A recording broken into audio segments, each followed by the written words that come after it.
Hello everyone, Assalamu alaikum. This is Sir Wasim with another lecture. Today's topic is kinematics. Okay so आज हम लोग थोड़ा physics को discuss करते हैं. फिज़िक्स के चैप्टर काइनेमैटिक्स को डिस्कस करेंगे. तो व्हाट इज़ काइनेमैटिक्स?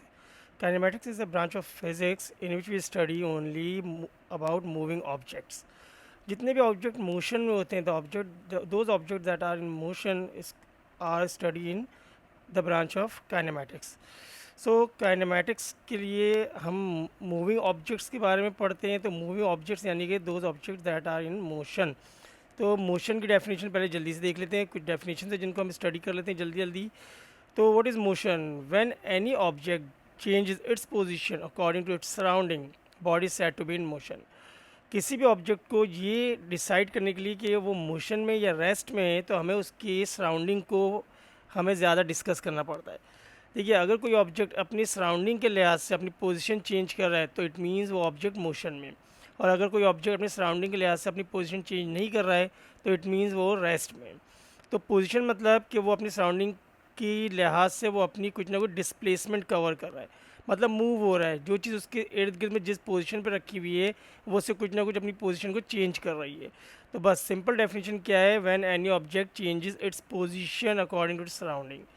तो इसकी ऑपोजिट एक और डेफिनेशन आती है जो आती है रेस्ट आती है. रेस्ट क्या कहता है? When any object does not change its position with respect to surrounding. बिल्कुल इसके ऑपोजिट है. जब यानी कोई भी ऑब्जेक्ट जो है अपनी पोजीशन अपनी सराउंडिंग के लिहाज से चेंज नहीं करता है तो हम कहते हैं बॉडी क्या है? रेस्ट में है. ओके, कुछ और डेफिनेशन हैं उनको भी जल्दी से देखते हैं और समझने की कोशिश करते हैं. What is distance? डिस्टेंस क्या होता है? Measurement between two points is called distance. किसी भी दो पॉइंट्स के दरमियान अगर हम मेजर कर लें किसी भी टेप से, किसी भी लेंथ की मेजर करने की चीज़ से, तो वो क्या कहलाता है? डिस्टेंस. सपोज एक डिस्टेंस ए है आपके पास, एक पॉइंट बी है. आप इसको यहाँ से यहाँ तक मेजर कर लें तो जो भी लेंथ आ रही होगी इसकी, वो हम कहेंगे कि ये इसकी क्या है? डिस्टेंस है. ओके, डिस्टेंस की यूनिट क्या होती है? ऐसा यूनिट क्या होती है? मीटर होती है. और ये एक स्केलर क्वांटिटी है. Distance is a scalar quantity. बहुत इंपॉर्टेंट बात ये है कि ये क्या है? स्केलर क्वांटिटी है. Now next definition is displacement. What is displacement? It is a distance in a particular direction. Okay, मतलब कोई भी डिस्टेंस अगर पर्टिकुलर डायरेक्शन में हो रही है तो हम कहते हैं क्या है? वो डिस्प्लेसमेंट कवर कर रहा है.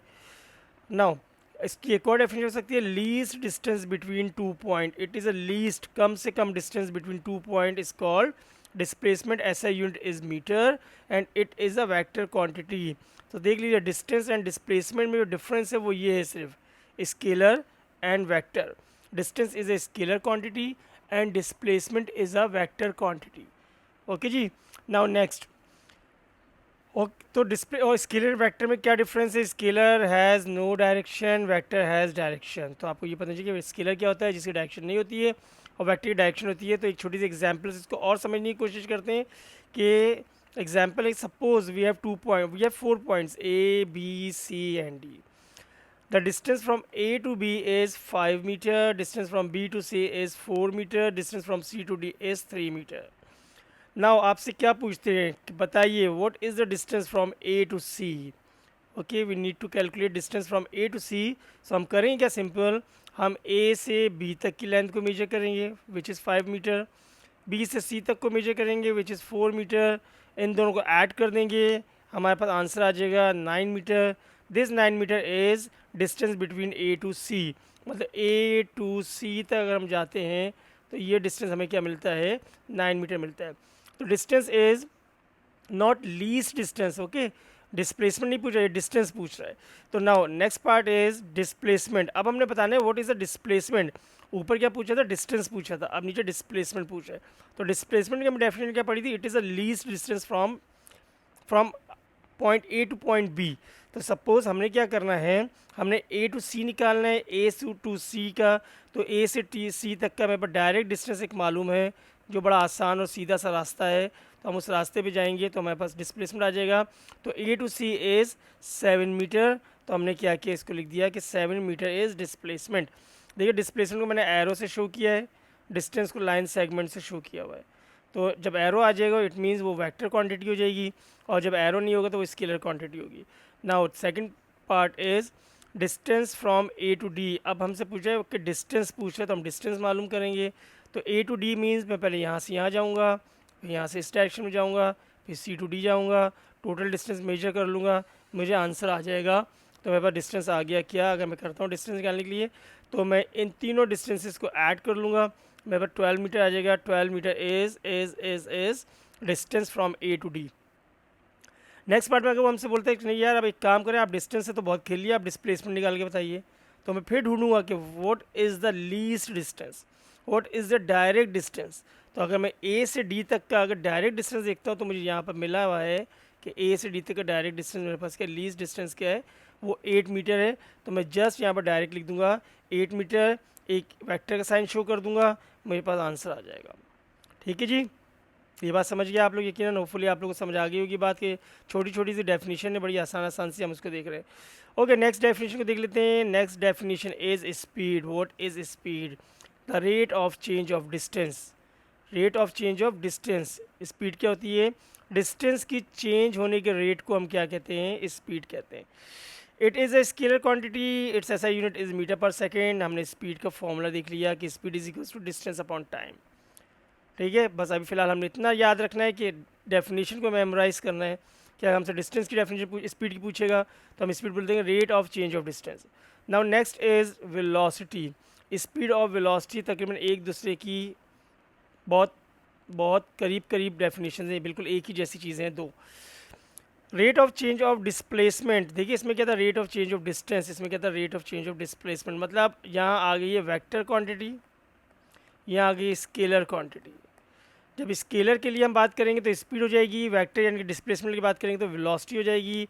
काम क्या है? Velocity is a vector quantity, जाहिर से बात है वेक्टर से इसका काम आ गया है। ऐसा यूनिट जो है मीटर पर सेकंड, दोनों की सेम होती है और फॉर्मूला भी ऑलमोस्ट सेम होता है, बस एक डिस्प्लेसमेंट अपॉन टाइम आ जाता है और इसमें डिस्टेंस ओवर टाइम आ गया था। ठीक है जी, बस याद रखिएगा स्केलर, हम फिजिक्स में ज़्यादा चीज़ें जो है वेलोसिटी से बात करेंगे, स्पीड की बात कम करेंगे फिजिक्स में। Now next is acceleration. What is acceleration? मतलब rate of change of velocity. जब भी वेलोसिटी चेंज होती है तो याद रखिए एक्सेलरेशन खुद ब खुद प्रोड्यूस हो जाती है। मतलब वेलोसिटी में चेंज आएगा, एक्सेलरेशन आ जाएगा। वेलोसिटी दो तरह से चेंज हो सकती है, या तो स्पीड बढ़ सकती है या स्पीड डिक्रीज़ हो सकती है, ऐसे ही हो सकता है ना। या तो स्पीड इंक्रीज़ कर देंगे तब भी स्पीड चेंज हो जाएगी, वेलोसिटी चेंज होगी, या तो स्पीड डिक्रीज़ कर देंगे तब भी वेलोसिटी चेंज आएगी। तो सिंपल वेलोसिटी और इस वेलोसिटी कब एक्सेलरेशन कब प्रोड्यूस होती है? जब वेलोसिटी चेंज होती है। वेलोसिटी क्या होती है भाई? एक वेक्टर क्वांटिटी होती है। यूनिट क्या होती है? मीटर पर सेकंड स्क्वायर होती है। फॉर्मूला क्या होता है? वी फाइनल में से वी इनिशियल को माइनस करते हैं, डिवाइड बाय टाइम कर देते हैं। वी फाइनल को वी से रिप्रेजेंट करते हैं, वी और वी इनिशियल को यू से रिप्रेजेंट करते हैं। टाइम तो टाइम ही है भाई।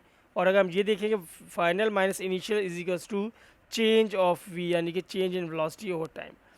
ठीक है, सपोज इसमें अभी छोटी छोटी डेफिनेशन और देख लेंगे तो आई थिंक वेलोसिटी आपको समझ आ जाएगा। एक दो डेफिनेशन उठा लेते हैं इसको समझने के लिए, वेलोसिटी और डिस्टेंस और टाइम और एक्सेलरेशन को। ओके, एग्जाम्पल एक लेते हैं। A car covers a distance of 25 metre in 5 second. हमें डिस्टेंस पता है, हमें टाइम पता है। What is the speed of the car? Car की स्पीड निकालनी है तो स्पीड का फॉर्मूला हमारे दिमाग में फ़ौरन आता है क्या? Distance upon time. हम चेक करते हैं क्या डिस्टेंस गिवन है? Yes 25 metre. क्या टाइम गिवन है? Yes 5 metre. तो 25 और 5 को इस फॉर्मूले में पुट करेंगे, सिंप्लीफाई करेंगे, 5 मीटर पर सेकेंड हमारे पास आंसर आ जाएगा कि अगर इस तरह काम हो रहा है तो हमारे पास स्पीड कितनी होगी गाड़ी की? वो होगी 5 metre per second. Next definition एक और देखते हैं। A car is moving with a velocity of 5 metre per second. After 10 seconds its velocity becomes 25 metre per second, 25 metre. Calculate the acceleration. देखिए अब इसने क्या किया है, इसने हमें दो वेलोसिटीज़ गिवन दे दी है। एक इनिशियल वेलोसिटी गिवन है कि इनिशियली 5 मीटर पर सेकंड से मूव कर रही थी, फिर 10 सेकंड के बाद उसकी वेलोसिटी 25 मीटर पर सेकंड हो जाती है। आपने एक्सेलरेशन कैलकुलेट करना है तो this is v i initial velocity, this is final velocity. हम क्या करेंगे, हम डाटा फॉर्म कर लेंगे अपने लिए। पेपर में ये डाटा फॉर्म नहीं करते क्योंकि 2 मार्क्स क्वेश्चन होते हैं, तो इसमें आप इतनी लंबी चौड़ी वर्किंग नहीं करते। जस्ट आपकी एक्सप्लेनेशन के लिए मैंने बताया ये कि अंडरस्टैंडिंग हो जाए आपको कि क्या है। Okay, initial velocity is 5 metre per second, हमने इसको यू से रिप्रेजेंट किया, 5 मीटर पर सेकेंड लिख दिया, this is initial velocity. Final velocity is 25 metre per second, हमने इसको वी से रिप्रेजेंट कर दिया, 25 मीटर पर सेकेंड लिख दिया और फाइनल वेलोसिटी बता दी। टाइम इज़ गिवन 10 सेकेंड, मैंने 10 सेकेंड टाइम लिख दिया, ये 10 सेकेंड में दिया। एक्सेलरेशन हमने फाइंड करनी है तो acceleration is required, formula put किया, वैल्यूज प्लग इन की, सिंप्लीफाई किया, आंसर आ गया। होपफुली आप लोग को समझ आ गई होगी बात। ठीक है जी, नेक्स्ट पे जल्दी से चलते हैं। नेक्स्ट एक और एग्जांपल लेते हैं। अ बस स्टार्ट्स फ्रॉम रेस्ट। देखिए जब भी ऐसी बात बोलते हैं स्टार्ट फ्रॉम रेस्ट, इसका मतलब है इनिशियल वेलोसिटी आपको पता है विच इज़ 0। ठीक है, जब भी बोलेगा start from rest it means initial velocity is 0। After 15 second time is given, its velocity becomes 20 metre per second. Velocity 20 metre. Calculate the acceleration, again acceleration find करने को बोल रहा है। छोटा सा डाटा फॉर्म कर लेते हैं। u मालूम है 0 है, v मालूम है 20 मीटर पर सेकेंड है, टाइम मालूम है 15 सेकेंड है, एक्सेलरेशन मालूम करना है। अगेन एक्सेलरेशन का फॉर्मूला स्टार्ट किया, लगाया, पुट किया और हमने उसके अंदर वैल्यूज़ प्लग इन की, सिंप्लीफाई किया, हमारे पास एक आंसर आ गया 1.33 metre per second square. This value is known as acceleration. ठीक है जी, समझ आ गई बात। आगे बढ़ते जल्दी से कुछ ग्राफ से हम देख लेते हैं। अभी आज इस लेक्चर में सिर्फ स्पीड टाइम ग्राफ को रिप्रेजेंट आपको एक्सप्लेन करूँगा। इंशाल्लाह नेक्स्ट वीडियो अपलोड करूँगा, उसमें मैं सब आप लोग को डिस्टेंस टाइम ग्राफ बताऊँगा। देखिए 2 ही ग्राफ है जो हमारे पास आते हैं काइनेमेटिक्स में ओ लेवल्स में। 2 ग्राफ है जिनकी अंडरस्टैंडिंग हमें अच्छी होनी चाहिए। Number 1 speed time graph, number 2 distance time graph. तो पहले हम डिस्टेंस टाइम ग्राफ को थोड़ा सा समझ लेते हैं कि भाई डिस्टेंस टाइम ग्राफ हमें क्या समझाने की कोशिश करता है। तो आइए ज़रा देखते हैं। देखिए डिस्टेंस टाइम ग्राफ में हमारे पास कोई भी ग्राफ होता है, हमारे पास 2 एक्सिस होते हैं। एक हमारे पास एक्स एक्सिस है, एक वाई एक्सिस है। ओके जी, एक्स एक्सिस में हमें टाइम गिवन है सेकंड्स के अंदर और वाई एक्सिस में डिस्टेंस गिवन है। सबसे पहले जो भी ग्राफ गिवन होगा आप उसके एक्सिस देखोगे क्या है, क्या स्पीड टाइम ग्राफ है या डिस्टेंस टाइम ग्राफ है। अगर डिस्टेंस टाइम ग्राफ है तो आपको डिस्टेंस टाइम ग्राफ के लिहाज से सोचना है। देखिए कोई भी ग्राफ जो होता है 3 चीज़ों को बता रहा होता है। एक जो ग्राफ में एक्स एक्सिस और वाई एक्सिस की वैल्यूज़ होती है वो दोनों वैल्यूज़ हम डायरेक्ट मालूम कर सकते हैं ग्राफ के थ्रू। और एक और चीज़ जो होती है वो ग्राफ में जो लाइन होती है या कर्व होता है, जो भी होता है वो एक चीज़ को रिप्रेजेंट करी। तो याद कि डिस्टेंस अपॉन टाइम ग्राफ है, distance upon time is equals to speed होता है। ठीक है जी, इट मीन्स ये जो ग्राफ दिया हुआ डिस्टेंस अपॉन टाइम ये स्पीड को रिप्रेजेंट कर रहा है। मतलब ये जो लाइन है, ये लाइनें सब स्पीड को बता रही हैं कि स्पीड के अंदर क्या क्या हो रहा है ड्यूरिंग दिस ग्राफ। सही है जी। तो हमने क्या करना है, इस ग्राफ से डिस्टेंस टाइम ग्राफ हमें स्पीड को बताता है। ठीक है, ओके। नेक्स्ट हमने ये देखना है कि याद रखिए जो भी ग्राफ है उसमें हमें सबसे इम्पॉर्टेंट चीज़ क्या है, ग्रेडियंट कैलकुलेट करना आना चाहिए। ग्रेडियंट बेसिकली बताता है कि उस ग्राफ के अंदर हो क्या रहा है। जैसे अगर ग्रेडियंट कांस्टेंट है तो कांस्टेंट जो भी चीज़ होगी स्पीड होगी। अगर स्पीड का बता रही है ग्राफ तो ग्रेडियंट में कांस्टेंट स्पीड होगी। अगर ग्रेडियंट 0 है तो 0 स्पीड होगी। ग्रेडियंट माइनस में हो रहा है तो स्पीड क्या होगी, उसकी ऑपोजिट होगी। तो हमने ये सारी चीज़ें ग्राफ में अंडरस्टैंड करो। इसी चीज़ों को एग्जामिनर हमसे पूछता है कि क्या हो रहा है उस ग्राफ के अंदर। तो थोड़ा सा बता देता हूँ या लिख देता हूँ कि ग्राफ हमें क्या एक्सप्लेनेशन दे रहा होता है। ठीक है, distance time graph shows speed. Distance time graph हमें क्या शो करता है, स्पीड शो करता है। Speed can find by finding gradient. हम स्पीड कैसे फाइंड कर सकते हैं, उसमें ग्रेडियंट को फाइंड कर लिया उस लाइन का। Distance and time can calculated directly from the graph. और डिस्टेंस और टाइम जो है हम ग्राफ से डायरेक्टली कैलकुलेट कर सकते हैं। कैसे, सपोज वो मुझसे पूछता है भाई 1 सेकंड पे डिस्टेंस बताइए, मैं 1 सेकंड पे आऊँगा और इसके कॉरस्पॉन्डिंग टाइम देख लूँगा कि डिस्टेंस क्या आ रहा है मेरे पास 10 मीटर। भाई 1 सेकंड पे इसने 10 मीटर का डिस्टेंस ट्रैवल किया। 2 सेकंड में अगर मैं पूछता हूँ what is the distance at 2 second, तो मैं 2 सेकंड में चेक कर लूँगा। तो 2 सेकंड में कितना डिस्टेंस आ रहा है, 20 आ रहा है। ठीक है, तो डिस्टेंस और टाइम ग्राफ से हम टाइम और डिस्टेंस को यूज़ करके हम डायरेक्ट ये दोनों वैल्यू निकाल सकते हैं। बट अगर मुझसे पूछेगा कि स्पीड में क्या हो रहा है तो मुझे क्या करना पड़ेगा, उस लाइन का ग्रेडियंट फाइंड करना पड़ेगा। ठीक है, ये तीनों बातें हैं जो मैंने बता दी या लिख दी हैं। आप इसे देख लेंगे तो आपको अंडरस्टैंडिंग हो जाएगी क्या बोल रहा है।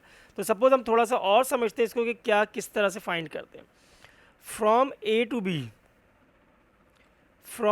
टू बी क्या कह रहा है, सपोज वो कहता है कि ए टू बी में क्या हो रहा है, distance is increasing with time. हाँ भाई सही है भाई। देखिए 1 सेकंड पे डिस्टेंस कितना था, 10 था सपोज। 2 सेकंड पे डिस्टेंस कितना था, 20 हो गया। तो देखिए डिस्टेंस के with respect to time increase हो रहा है। 1 पे कितना था, 10 था, 1.5 पे 15 हो जाएगा, 2 पर 20 हो गया। तो इट मीन्स कि डिस्टेंस क्या हो रहा है, ए से बी तक, ए टू बी डिस्टेंस इंक्रीज हो रहा है। डिस्टेंस हमने बता दिया कैसे हो रहा है। अब स्पीड कांस्टेंट है। स्पीड कांस्टेंट कैसे पता चल रही है कि अगर मैं इस लाइन का ग्रेडियंट निकालूंगा, ग्रेडियंट फाइंड कर लूँगा, तो ग्रेडियंट जो आ रहा होगा वो कांस्टेंट आ रहा होगा। ठीक है, तो याद है जब भी स्ट्रेट लाइन होती है तो याद रखिएगा स्ट्रेट लाइन में हमेशा कांस्टेंट होता है क्या, ग्रेडियंट। ठीक है, हॉरिजॉन्टल नहीं होना चाहिए, इंक्रीजिंग ग्रेडियंट है। ठीक है, तो हम क्या कहेंगे यहाँ पर, स्पीड कांस्टेंट है क्योंकि ग्रेडियंट क्या यहाँ पर कांस्टेंट है। सही। फ्रॉम बी टू सी की बात करते हैं। देखिए बी टू सी में हॉरिजॉन्टल लाइन आ गई है, ये देखिए हॉरिजॉन्टल लाइन का मतलब है कि ग्रेडियंट ज़ीरो, ग्रेडियंट क्या है, ज़ीरो है। और ये ग्रेडियंट किसको रिप्रेजेंट कर रहा है, स्पीड को, तो इट मीन्स स्पीड क्या है, वो ज़ीरो है। ठीक है, तो देखिए हमने कैसे बताया कि हमने बताया कि भाई from B to C speed is zero. क्यों भाई ज़ीरो स्पीड है, क्योंकि ग्रेडियंट इसका ज़ीरो है।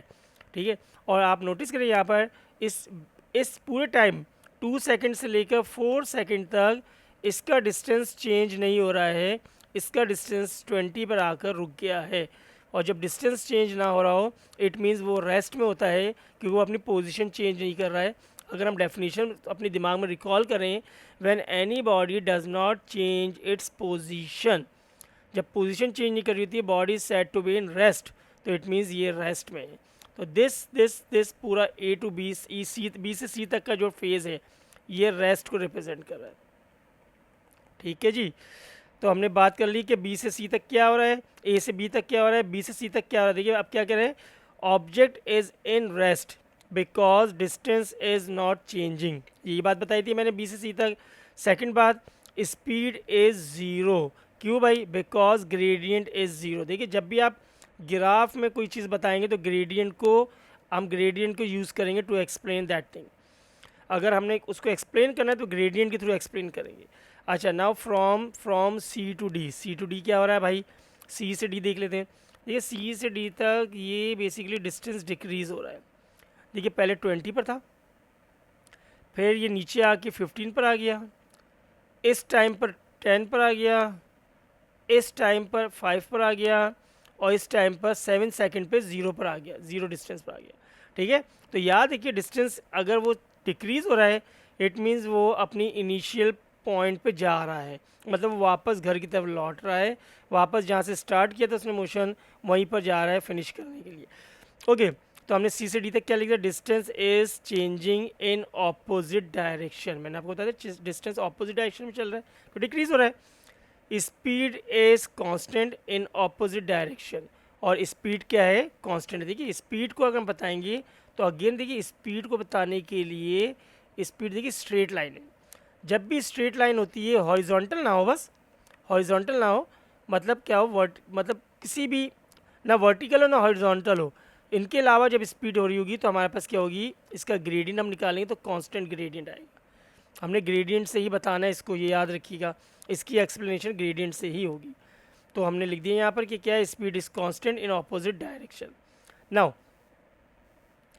आई थिंक अब मैं थोड़े से इसकी कर्व को देख लेता हूँ, फिर एक्सेलरेशन को हम लोग डिस्क्राइब कर देंगे जल्दी से। अच्छा, when speed is not constant, देखिए अब आप नोटिस करें ना एक दो चीज़, तो देखिए यहाँ स्ट्रेट लाइंस थी ग्राफ में। अब आपसे क्वेश्चन में ये भी पूछ सकते हैं कि भाई बताइए अगर कर्व गिवन दे दे आपको क्वेश्चन में, दिस इज कर्व, जब कर्व गिवन दे देगा तो आपने किस तरह से बताना होगा कि क्या हो रहा है इस केस के अंदर। देखिए कर्व दो तरह के हो सकते हैं, एक कर्व इस तरह से हो सकता है, एक कर्व इस तरह से हो सकता है। ठीक है, तो याद रखिए ये जो कर्व है स्टार्ट हो रहा है और आहिस्ता आहिस्ता डिक्लाइन हो रहा है, हल्के हल्के नीचे की तरफ जा रहा है। ठीक है, तो इस कर्व को हम क्या कहते हैं, डिक्रीजिंग ग्रेडियंट ग्राफ कहते हैं। ये ग्राफ जो डिक्रीजिंग ग्रेडियंट है, इसमें याद रखिएगा, इसमें देखिए डिस्टेंस टाइम ग्राफ है ना, तो स्पीड को रिप्रेजेंट कर रहा है, स्पीड को। तो मैं ये बताऊंगा इसमें स्पीड जो हो रही है ग्रेजुअली डिक्रीज हो रही है, आहिस्ते आहिस्ते डिक्रीज होते होते होते होते देखिए अब यहाँ पर सीधी हो गई, स्ट्रेट हो गई, यानी कि ज़ीरो हो गई स्ट्रेट। ठीक है, यहाँ से यहाँ तक स्पीड जो थी आपकी डिक्रीज हो रही थी, और फिर यहाँ से जो इस टाइम के बाद से वो क्या हो गई, ज़ीरो हो गई स्पीड, यानी कि रेस्ट में आ गया। ठीक है, तो अब अगर सेकंड हम यहाँ लिख देंगे speed is decreasing because gradient is decreasing. ठीक है, हर पॉइंट पे ग्रेडियंट निकालने के लिए आपको याद रखिए, कर्व का ग्रेडियंट निकालने के लिए आपने टेंजेंट का ग्रेडियंट निकालना पड़ता है। अगर मैं इस पॉइंट के ऊपर एक ग्रेडियंट निकालूंगा, एक टेंजेंट ड्रॉ करूँगा, इस पॉइंट में निकालूंगा तो एक टेंजेंट ड्रॉ करूँगा, इस पॉइंट में निकालूंगा एक टेंजेंट ड्रॉ करूँगा, उस टेंजेंट के 2 पॉइंट निकाल के ग्रेडियंट फाइंड कर लूँगा। तो अगर आप ग्रेडियंट निकालेंगे तो डिफरेंट पॉइंट पे टेंजेंट की वैल्यू भी डिक्रीज होती जा रही होगी। अब हम इस वाले को देखते हैं ग्राफ को, तो देखिए हमें यहाँ पर ग्राफ को क्या हो रहा है, ये ग्राफ आहिस्ते आहिस्ते राइज होता हुआ दिख रहा है, इंक्रीज हो रहा है। ठीक है, तो देखिए ऐसे ग्राफ को हम क्या कहते हैं, इंक्रीजिंग ग्रेडियंट ग्राफ, ये इंक्रीजिंग ग्रेडियंट ग्राफ। अब इसके ग्रेडियंट, अब क्या है, ये graph distance time graph represent कर रहा था स्पीड को, तो हम इस ग्रेडियंट की इंक्रीज से स्पीड को एक्सप्लेन करेंगे। तो देखिए स्पीड इज़ इंक्रीजिंग, क्यों कि इंक्रीजिंग ग्रेडियंट है।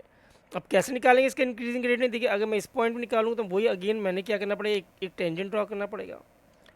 इस पॉइंट पर अगर निकालेंगे देखिए टेंजेंट आहिस्ते से ऊपर हो गया, ठीक है, टेंजेंट अप हो गया थोड़ा सा, इस पॉइंट पर टेंजेंट और स्ट्रेट वर्टिकल हो गया, देखिए टेंजेंट आहिस्ते आहिस्ते वर्टिकल होता जा रहा है। जब टेंजेंट इंक्रीज होता जा रहा है तो इट मीन्स जैसे जैसे टेंजेंट स्टीप होता जा रहा है तो उसका ग्रेडियंट इंक्रीज होता जा रहा है। ओके जी, तो ये था आपके पास क्या स्पीड टाइम ग्राफ में अगर 2 कर्व आ रहे, डिस्टेंस टाइम ग्राफ में याद रखिएगा हम लोग सिर्फ और सिर्फ डिस्टेंस टाइम ग्राफ के बारे में बात कर रहे हैं, स्पीड टाइम ग्राफ की भी बात नहीं हो रही है, जस्ट डिस्टेंस टाइम ग्राफ की बात हो रही है। इट मीन्स हम वेलोसिटी की बात, स्पीड की बात कर रहे हैं, स्पीड की बात कर रहे हैं। ओके, नेक्स्ट पर जल्दी से आ जाते हैं कि speed is increasing between because gradient is increasing. हमने ये बात ऊपर की एक्सप्लेन की थोड़ा सा कि स्पीड इंक्रीज हो रही है क्योंकि ग्रेडियंट इंक्रीज हो रहा है। ठीक है, अब एक लास्ट टॉपिक जल्दी से देखते हैं आज के लेक्चर के लिए, फिर हम लोग स्पीड टाइम ग्राफ पर आ जाएंगे। ठीक, तो एक्सेलरेशन को डिस्क्राइब करेंगे। तो अब देखिए एक ग्राफ ऐसा भी आ सकता है जिसमें वो हमें एक ही ग्राफ में 3 सिनेरियोज दे दे, मतलब उसमें देखिए एक मुझे यहाँ से यहाँ तक जो है एक कर्व को अप दिखा रहा है, फिर लाइन कांस्टेंट होगी बी से सी तक, और फिर यहाँ से ये डिक्रीजिंग के कर्व ग्रेडियंट में चली गई। तो देखिए हमने तीनों ग्राफ को यहाँ मिक्स कर दिया। तो अगर हम कहते हैं ए से बी तक जो हो रहा है वो ग्राफ में क्या हो रहा है, फ्रॉम ए टू बी, अगर मुझसे कोई पूछे तो मैं कहूँगा भाई इसकी स्पीड जो हो रही है वो इंक्रीज़ हो रही है। हाँ भाई इंक्रीज़ हो रही है ना, क्यों इंक्रीज़ क्यों हो रही है, इसलिए कि ग्रेडियंट इंक्रीज़ हो रहा है। सही है, तो हमने बता दिया from A to B speed is increasing because gradient is increasing. तो हम यहाँ पे लिख देंगे क्या, स्पीड टाइम ग्राफ में। अच्छा, अब हम यहाँ पर आ जाते हैं और इसके बाद अब मुझसे पूछते हैं भाई what is happening between B to C, B से सी तक क्या हो रहा है। तो बी से सी में हम देखेंगे भाई ये तो स्ट्रेट लाइन आ रही है, तो स्ट्रेट लाइन मतलब है ग्रेडियंट क्या हो गया, कांस्टेंट हो गया, कांस्टेंट ग्रेडियंट हो गया, बट इंक्रीज भी हो रहा है, ग्रेडियंट अप जा रहा है स्टीप ऊपर की तरफ। अगर ग्रेडियंट डाउन हो रहा तो डिक्रीज हो रहा होगा, मतलब, और अप मतलब इंक्रीज हो रहा होगा। तो ये किसको रिप्रेजेंट कर रहा है, ठीक है, ये स्पीड को। तो इट मीन्स हम यहाँ लिख देंगे बी से सी तक, from B to C speed is constant. मैंने क्या बताई थी बात, स्ट्रेट लाइन किसको, ग्रेडियंट कांस्टेंट को रिप्रेजेंट करती है, तो स्पीड क्या होगी, कांस्टेंट हो गई। क्यों कांस्टेंट हो गई, ग्रेडियंट इज कांस्टेंट, हमने बी से सी लिख दिया। नाउ सी टू डी क्या हो रहा है, हम देखेंगे स्पीड इज डिक्रीजिंग। देखिए स्पीड डिक्रीज हो रही है, हमने ये इस तरह हमने ये पूरा पढ़ा ही है। देखिए ये स्पीड इज डिक्रीजिंग, ये डिक्रीजिंग स्पीड को शो करता है, और ये इसी तरह के ग्राफ आ रहे हैं। देखिए स्पीड डिक्रीजिंग हो रही है, तो स्पीड इज डिक्रीजिंग। क्यों भाई, स्पीड कैसे डिक्रीज हो रही है, क्योंकि ग्रेडियंट इज डिक्रीजिंग। बस आप याद रखिए ग्रेडियंट को एक्सप्लेन करना है आपने ग्राफ में कि ग्रेडियंट क्या हो रहा है, इंक्रीज हो रहा है, डिक्रीज हो रहा है, कांस्टेंट है, ज़ीरो है। आपने ये सारी बातें बतानी है आपने ग्राफ के अंदर। ठीक है जी, होपफुली आपको ये बातें समझ आ रही होंगी। तो आज की वीडियो, आज के लेक्चर के आई थिंक इतने ही रखते हैं, क्योंकि नेक्स्ट लेक्चर में इंशाल्लाह ताला मैं आपको स्पीड टाइम ग्राफ को डिस्क्राइब करूँगा। तो होपफुली आपको आज के लेक्चर समझ आया होगा, और अगर कोई बात ना समझ आई हो तो आप मुझसे कमेंट बॉक्स में ये बात लिख सकते हैं, मैं दोबारा एक्सप्लेन कर दूँगा। और if you like my video please do subscribe to my channel, और इंशाल्लाह ताला मिलते हैं नेक्स्ट वीडियो में बहुत जल्द। अपना ख्याल रखिएगा। अल्लाह हाफिज़।